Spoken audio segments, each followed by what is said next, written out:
Uy guys, pwede palang lutuan yung bako. Ala, may nakita na naman ako. Ito, oh, nilagay yung mantika, tapos ilagay yung itlog, tapos sinalo-halo.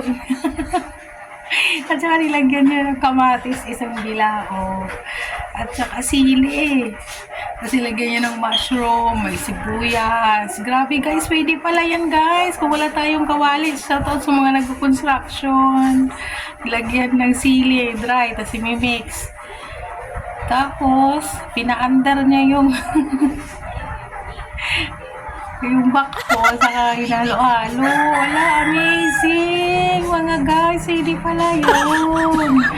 Try nyo to.